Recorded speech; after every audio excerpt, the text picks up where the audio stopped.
क्या आप सोच सकते हैं, एक ऐसा इंसान जो समुद्र की गहराई से व्हेल मछली निकालता था और सूरज की गर्मी से उसे सीधा भूनकर खा जाता था।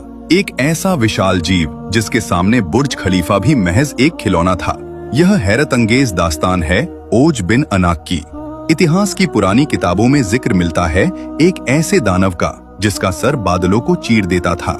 लोग कहते हैं कि जब वह कदम उठाता था तो पूरी जमीन पर जलजले आते थे। मगर सबसे बड़ा सवाल यह है, आखिर इतना बड़ा इंसान आया कहां से?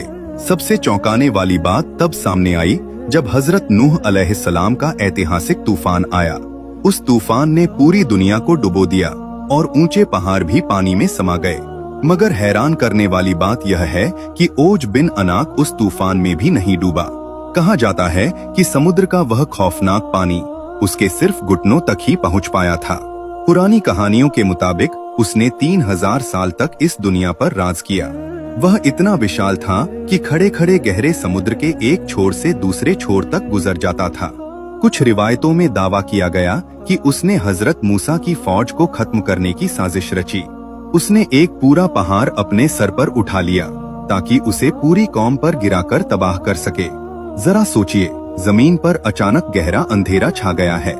जब लोग ऊपर देखते हैं तो आसमान नहीं बल्कि एक जलता हुआ पहाड़ उनकी तरफ गिर रहा है और उनके सामने खड़ा है 3000 फुट लंबा एक ऐसा जीव जिसकी सांसें तूफानी हवाओं जैसी हैं। लेकिन याद रखिए, अल्लाह की पकड़ बहुत सख्त होती है। जैसे ही उसने पहाड़ उठाया, अल्लाह ने एक छोटा सा परिंदा भेजा। उस परिंदे ने पहाड़ के बीच में एक सुराख कर दिया। वह विशाल पहाड़ ओज बिन अनाक के गले में एक भारी फंदे की तरह फंस गया। वह दानव जो खुद को दुनिया में सबसे ताकतवर समझता था, अपने ही बोझ तले दब गया। मगर असल हकीकत क्या है? क्या वाकई ऐसा कोई दानव था? हकीकत यह है कि ये सब सिर्फ लोक कथाएं और इजरायली रिवायतें हैं। कुरान साफ कहता है, हमने नूह की कश्ती वालों के सिवा सबको डुबो दिया। इसका साफ मतलब है कि अल्लाह के अजाब से कोई भी विशाल जीव या पहाड़ नहीं बच सका। ओज बिन अनाक का वजूद उस महातूफान में ही हमेशा के लिए खत्म हो चुका था। सही बुखारी की हदीस बताती है कि सबसे ऊंचे इंसान हजरत आदम थे, जिनका कद 60 हाथ था। उनके बाद से इंसानों का कद लगातार छोटा होता गया। साइंस और इस्लाम दोनों इस बात पर सहमत हैं कि सूरज तक पहुंचने वाला इंसान सिर्फ एक कल्पना है। इस कहानी में एक बहुत ही गहरी सीख छुपी हुई है।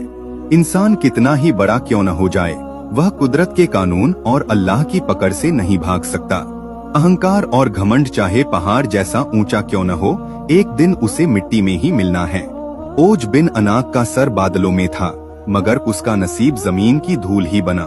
हमेशा याद रखें, असली ताकत शरीर के आकार में नहीं बल्कि सच्चे ईमान में होती है। अगली वीडियो, वह कौम जिसने पहाड़ों को तराशकर आलीशान महल बनाए, मगर एक चीख ने सब कुछ खत्म कर दिया।